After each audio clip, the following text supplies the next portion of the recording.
अगर एक मुल्क का प्राइम मिनिस्टर खुद के खिलाफ बने हुए कानून की लाइंस स्क्रीन पर दिखा रहा हो तो उसे सियासत कहेंगे या कानून? क्या सिर्फ गिफ्ट लेना क्राइम बन सकता है?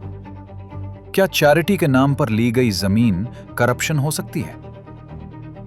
अगर इस कुर्सी पर कोई और प्राइम मिनिस्टर बैठा होता तो क्या अंजाम भी यही होता? क्या प्राइम मिनिस्टर को गिरफ्तार करना डेमोक्रेसी की जीत है या हार?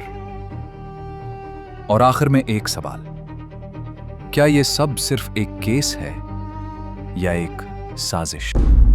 आज हम बात करेंगे उन केसेस की जिन्होंने पाकिस्तान की पॉलिटिक्स और जस्टिस सिस्टम दोनों को हिलाकर रख दिया। कहानी शुरू होती है एक इंटरनेशनल 2023 ट्रांजैक्शन से और खत्म होती है एक प्राइवेट ट्रस्ट, जमीन और कोर्ट के फैसले पर।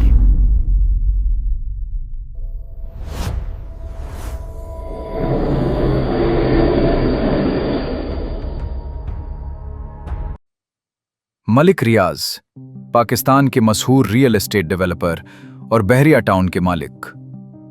यूके में उन पर करप्शन का कोई क्रिमिनल केस प्रूव नहीं हुआ, लेकिन यूके की नेशनल क्राइम एजेंसी NCA ने एक अहम सवाल उठाया।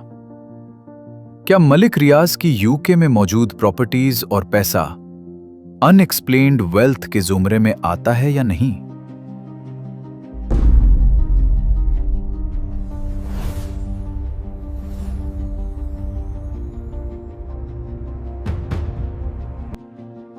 इसी इन्वेस्टिगेशन के दौरान मलिक रियाज ने ट्रायल का सामना करने के बजाय सिविल सेटलमेंट का रास्ता इख्तियार किया और फिर 19 मिलियन पाउंड की रकम सरेंडर कर दी गई। और फिर नेशनल क्राइम एजेंसी ने ऐलान किया कि यह रकम पाकिस्तान को वापस की जा रही है। और यही वो लम्हा था जहां से शुरू होता है असल केस।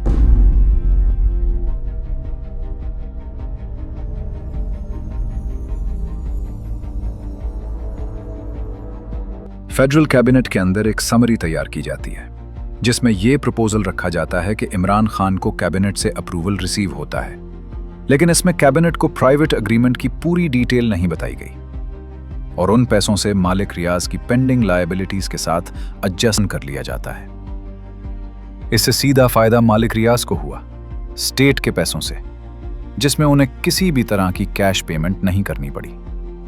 और दिसंबर 2019 के आखिरी में गवर्नमेंट ऑफिशियल्स के थ्रू कैबिनेट में सबमिट की जाती है। तकरीबन 2021 के दौरान इस एडजस्टमेंट के कुछ अरसे बाद मालिक रियाज की जानिब से जेहलम के करीब एक कीमती जमीन एक निजी इदारे अल कादिर ट्रस्ट को मुंतकिल की जाती है। इस ट्रस्ट के ट्रस्टीज में उस वक्त के प्राइम मिनिस्टर इमरान खान और उनकी वाइफ बुशरा बीबी शामिल होती हैं। इसी जमीन पर बाद में अल कादिर यूनिवर्सिटी कायम की जाती है।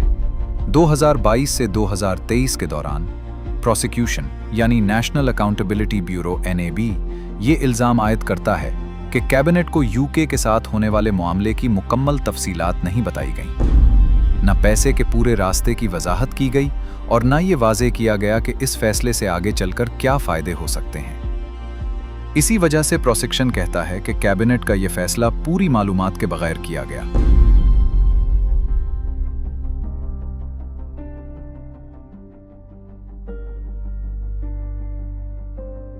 प्रोसिक्यूशन का मेन पॉइंट यह है, जब किसी गवर्नमेंट ओहदे पर मौजूद शख्स के फैसले से किसी प्राइवेट पार्टी को फायदा पहुंचे और उसके बाद इसी प्राइवेट पार्टी की तरफ से एक ट्रस्ट को फायदा दिया जाए और उस ट्रस्ट का ट्रस्टी वही शख्स हो जो फैसला करने में शामिल था, तो उसे मफादात के टकराव और इख्तियार के गलत इस्तेमाल के दायरे में रखा जाता है। और यही वो पॉइंट है जहां यह मामला सिर्फ कानूनी नहीं रहता बल्कि सियासी और अखलाकी बहस बन जाता है।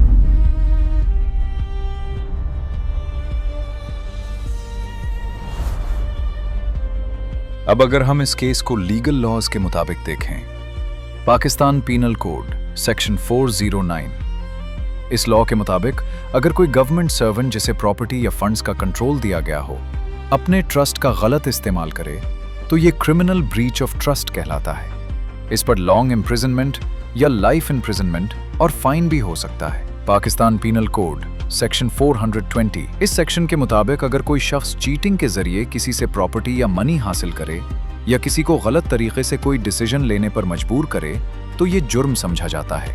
इस पर इम्प्रिजनमेंट, फाइन या दोनों हो सकते हैं। National Accountability Ordinance 1999 section 9A4। अगर कोई पब्लिक ऑफिस होल्डर गलत, डिसऑनेस्ट या इलीगल मीन्स के जरिए अपने लिए, अपने स्पाउस, डिपेंडेंट्स या किसी और शख्स के लिए कोई फाइनेंशियल बेनिफिट हासिल करे तो ये करप्शन के जुमरे में आता है। National Accountability Ordinance 1999 section 9AV। अगर किसी शख्स या उसके डिपेंडेंट्स या बेनमीदर के नाम पर कोई एसेट्स या प्रॉपर्टी मौजूद हो तो ये भी लॉ की खिलाफ वर्जी है। National Accountability Ordinance 1999 section 9AVIs। अगर कोई शख्स अपनी अथॉरिटी का गलत इस्तेमाल करे ताकि खुद या किसी प्राइवेट पार्टी को नाजायज फायदा दिया जा सके तो ये भी करप्शन लॉ के तहत आता है।